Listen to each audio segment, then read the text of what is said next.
Welcome back to the Soulful podcast, where the cosmos meet the cards and the mundane becomes magical. I'm your guide, Carrie Raquel, and in this episode, we'll explore the astrological transits and tarot for the second half of April 2026. If you're thirsty for a soul-filling conversation, then you've come into the right orbit. So let's fill up your cup until you're soul full of it. Hello, Soulful Seekers, and thanks for joining me for another episode. We pick up mid-April in the center of what feels like a ring of fire, as we just had the moon enter Aries, and we now have a once-in-a-lifetime astrological alignment of 7, count them, 7 planetary bodies, all stacked in the sign of Aries. They are heating up the cardinal fire season like never before, and this Spitfire energy will peak with the Aries New Moon, which brings with it a call to pursue our passions courageously. For many, this is a challenging time that is testing our resiliency, as well as our willingness to stop complaining or sulking over what has not yet come to fruition, and instead to go do something about it. This activating energy comes from the fact that all of the planets are currently direct, as in no retrogrades are currently playing out. And this stellium of 7 planets contains Mercury, Saturn, Neptune, Mars, the comet Chiron, the Sun, and the Moon. And if you've listened to recent episodes, you've already heard me highlight how impactful it is when the planet of illusions, which is Neptune, and the planet of authority, that's Saturn, come together. Because it happens once every 36 years and inevitably brings big shifts with it. As the first sign of the zodiac, Aries is instinctual, raw, and unyielding. It is an energy of courage and willpower. It kicks ass and takes names, and it doesn't apologize for the space it takes up. All of us have Aries somewhere in our chart, even if there aren't any planets there. And that part of your chart is getting a supercharged visit from all of this action unfolding in Aries right now. I encourage you to go read about the house that occupies Aries in your natal chart and meditate on it, especially as the new moon arrives.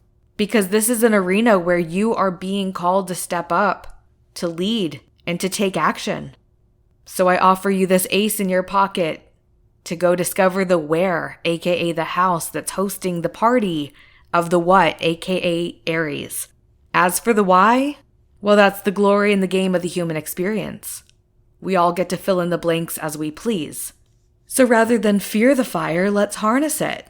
But before we chat more about Aries and this upcoming new moon, let's tap the tarot to see what the Soulful of Wisdom spread offers us for the second half of April. Returning to the Two of Pentacles, who is our rose of the month for April, and in these last 2 weeks, its message lands with a little more weight. Because the cosmos are simply asking a lot of us right now. When you look at the traditional tarot card for the Two of Pentacles, immediately you see the person who's juggling the 2 pentacles. But if you look longer, you'll always notice the ship that's riding the waves in the background. And I think that's a better visual representation of where we're at right now. There's tension, there's uncertainty, there might even be a little bit of seasickness. But the Two of Pentacles is there balancing all of the big emotions, all of the big energy, despite us feeling like there's just a general lack of stability. The Two of Pentacles represents the challenge to stay grounded when the ground itself keeps moving. The wisdom here isn't to stop juggling, it's to notice what you're juggling and to ask yourself, is this mine to carry? In order to continue rolling with the punches, we have to be honest about our bandwidth. Then we can continue to hold the duality of a season of life full of endings and beginnings. We can't do it all, but we've got to do something. So let's simplify instead of self-sacrificing to our own detriment. Now let's turn our attention to the card that we pulled for our Thorns. The 7 of Pentacles features a person leaning on a long staff, gazing down at a bush that's heavy with some coins, some pentacles. They've obviously been hard at work, and this bush appears to be thriving so hard it's producing money. But the posture of that person is like it's just taking too long. They haven't harvested yet. So they're taking a pause, observing, and wondering if this hard work has been enough yet. Did they choose the right seeds? Are they really going to get the end result that they've been pouring all of their energy into? As our Thorns, the Seven of Pentacles draws our attention to the space between effort and outcome, highlighting how uncomfortable it can be to wait there. It's being suspended in a moment of belief, awaiting a season of becoming. And the thorns on our rose can be a metaphor for how sometimes taking the pause itself is where we fall into a trap.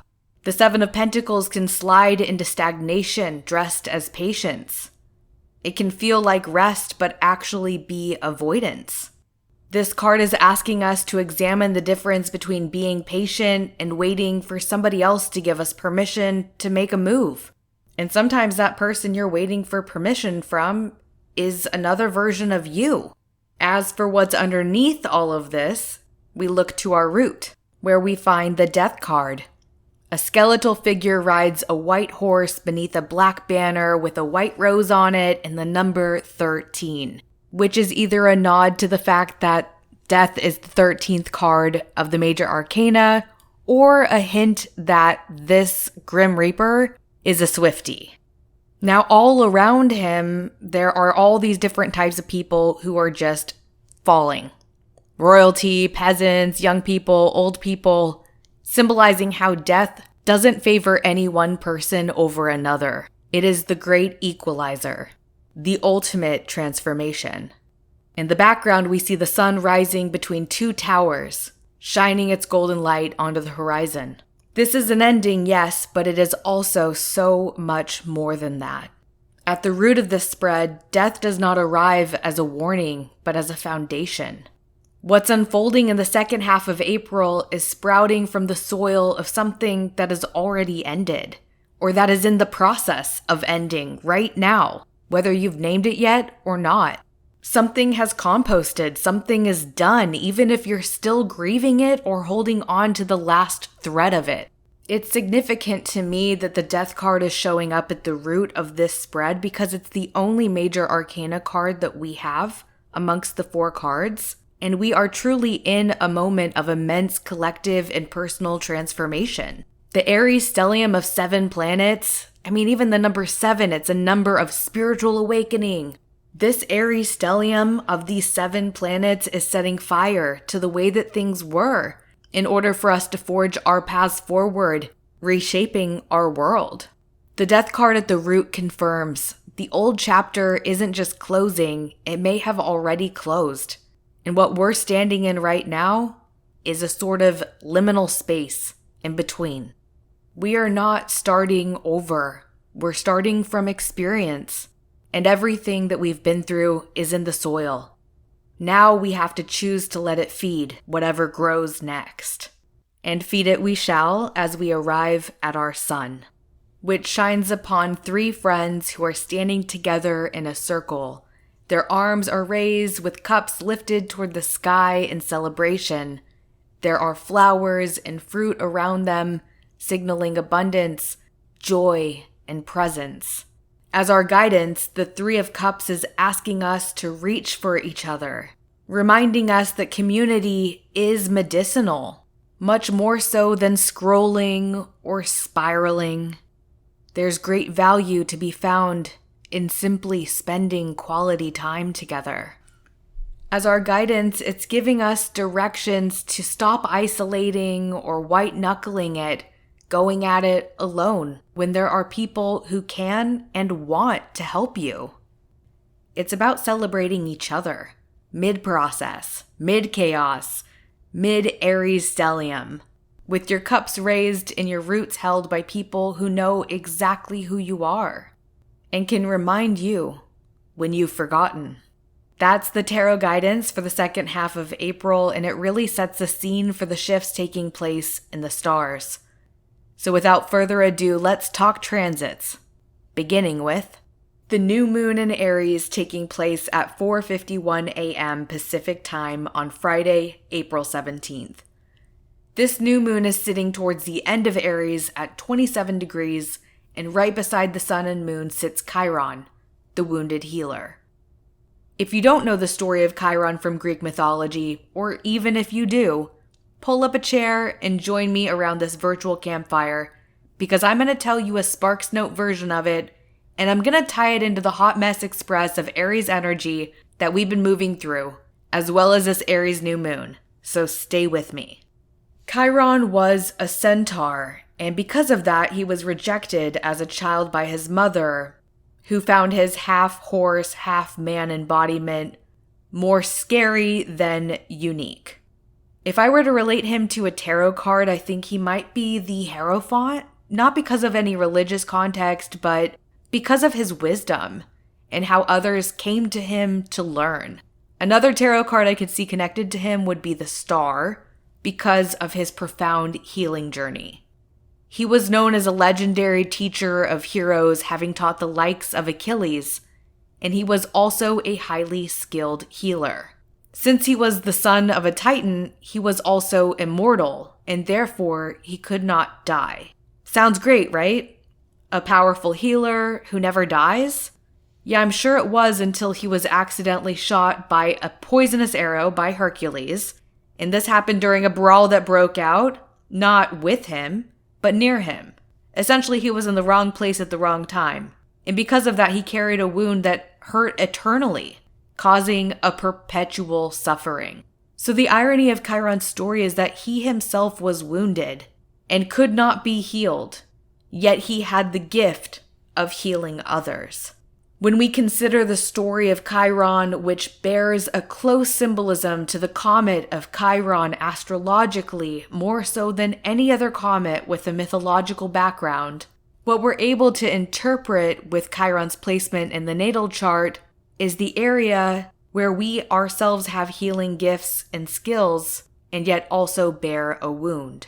Now, beyond Chiron being significant for this Aries New Moon, which I'm gonna get to, I wanted to also shed light on another story that is said to be intertwined with Chiron's.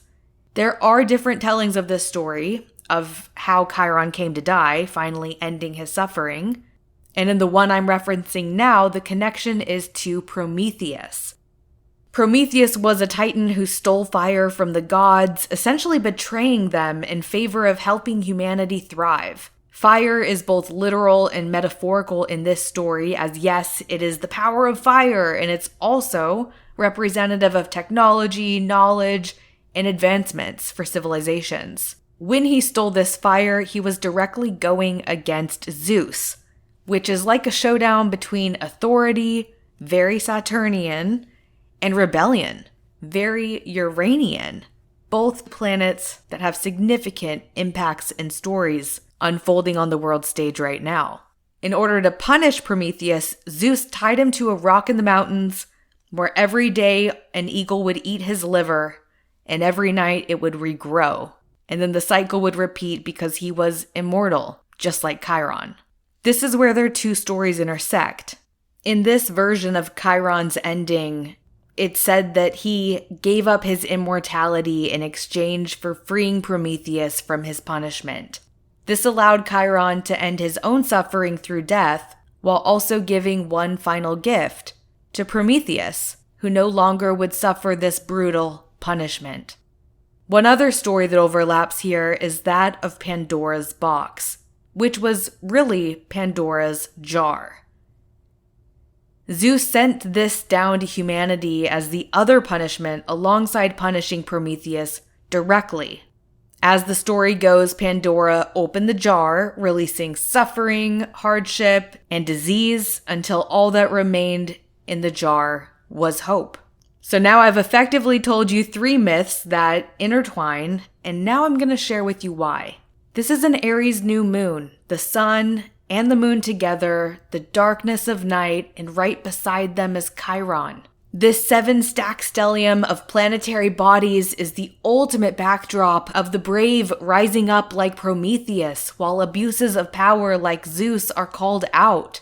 Meanwhile, Uranus is getting ready to move from Taurus, where we've seen the spell of scarcity for what it is, into Gemini, where we're innovating and advancing as though we've been given fire from Prometheus, or perhaps a 7-planet pileup.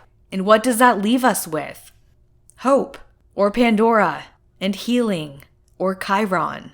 So when I'm looking at this very fiery Aries New Moon in tandem with Chiron, I'm seeing a story of resilience, courage, and a willingness to take action to pursue our purpose more boldly than ever before. And that purpose doesn't have to be to go change the world, by the way. That purpose can simply be to just be at peace, to just experience joy as often as possible. It doesn't have to be complicated. It can be simple, and in fact, there's beauty in simplicity, which is very Two of Pentacles of me to say. As for this Aries New Moon, it's saying steal the fire, because it never belonged to anyone anyways. Share all of the knowledge and resources because scarcity was only ever an illusion. And the thing is that being brave isn't often a comfortable experience, but it can be a very healing experience. This new moon is like a call from a spiritual doctor saying you can't avoid it any longer. You can't put off the conversation or come up with another excuse to not invest in your own ideas or desires. You can't continue to put yourself last. You can't stop the hurting by avoiding the healing.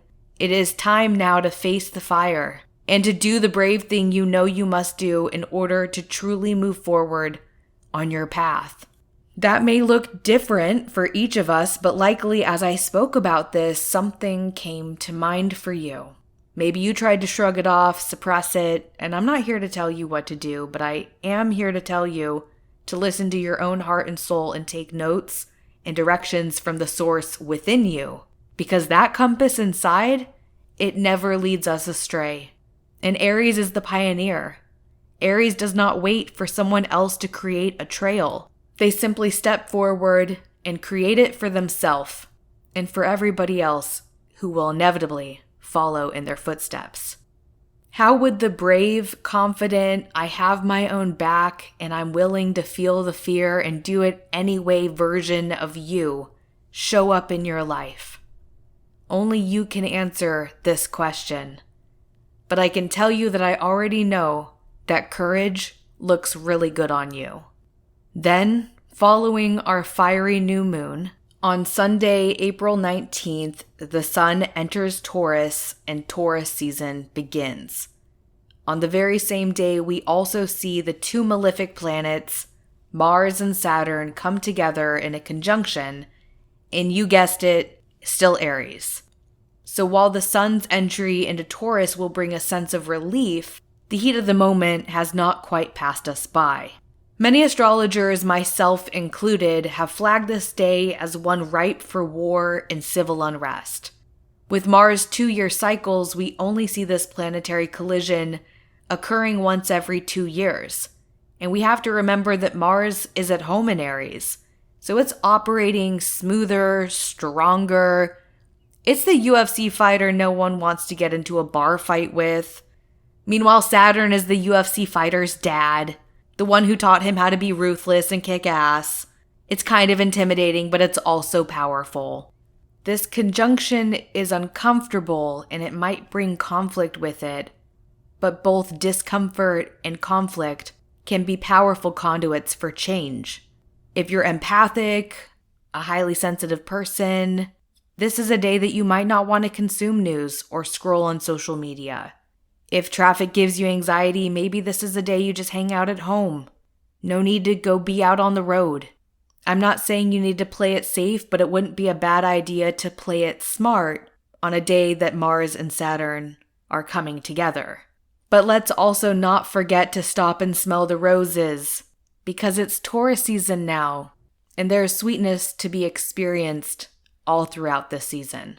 Then on Monday the 20th, which happens to be my dog's birthday as well as every stoner's favorite holiday, we will see Mercury form a conjunction with Mars and then Saturn.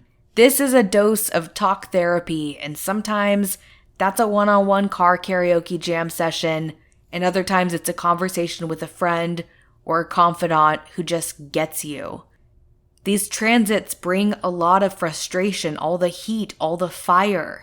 So it's wise to remember that you can say what you need to say without actually saying it to anyone. And it can feel good to get that out of your body, but it's also important to seal your own energetic body back up afterwards. Remember that only you hear every word that comes out of your mouth or through your head, and you also have the power to change both narratives. So when the negative thought comes through, pluck it and flick it. Literally pretend that you are plucking it like a weed from your head and then flick it away, remembering that you are not your thoughts. Replace the void with positive words. One of my all-time favorite mantras is loving myself heals my life. I'm sure I've shared that probably multiple times on this podcast over the years. And I think it's a particularly helpful mantra for a day when you've got Mercury touching in on Mars and Saturn in Aries. So try that one out. Mercury moves fast, so these quick touch points with our two malefic planets will be brief, but even a small bee sting can cause a lot of crying. So cry it out, journal about it, but allow the moment to pass just as quickly as Mercury comes and goes, because right after this, on Thursday, April 23rd, one of our benefic planets, Venus, forms a conjunction with Uranus in Taurus, and then swiftly moves into Gemini. This is like a quick kiss from the stars, a little razzle-dazzle for the highs and lows that come with innovation and change. It's like the universe saying, Uranus, thank you for the last 7 years in Taurus. We've gained so much knowledge, we've leveraged our resources, and now we're ready to welcome a new age of change unlike anything we've seen before. Because on Saturday, April 25th, Uranus also enters Gemini, where it's going to continue to travel through until the year 2032. Now, we've talked a lot about this transit because it's a big one, so I'll spare you from a triple Greek mythology hot take on the topic and be a little more succinct here. But if you want a deeper dive, I encourage you to check out episode 83, The Astrology of 2026, where I talk about Uranus and Gemini, along with all the other major transits in more detail. Historically speaking, when Uranus has been in Gemini, we've seen war and we've also seen rebellion. This is a time when agents of change get their hands on the microphone, ideas ignite movements, and technology advances. We can expect to see more independent media personalities and channels rise as the old media platforms fall, a shift in transportation from self-driving cars to drones, and shifts in technology as well as AI that create as many opportunities as it does challenges, and in some of the cases with these data centers, destruction. From a 7-planet stack-up in Aries to a 7-year-long collective experience filled with shocks and surprises, as Uranus moves through Gemini, one thing remains the same through it all. The truth really is stranger than fiction. And that brings us back to the tarot. The Two of Pentacles reminds us that one way to stay in motion is to trust your rhythm, even when the waves behind you are anything but calm. The Seven of Pentacles asks us to get honest about the difference between patient tending and quietly waiting for permission that was never anyone else's to give.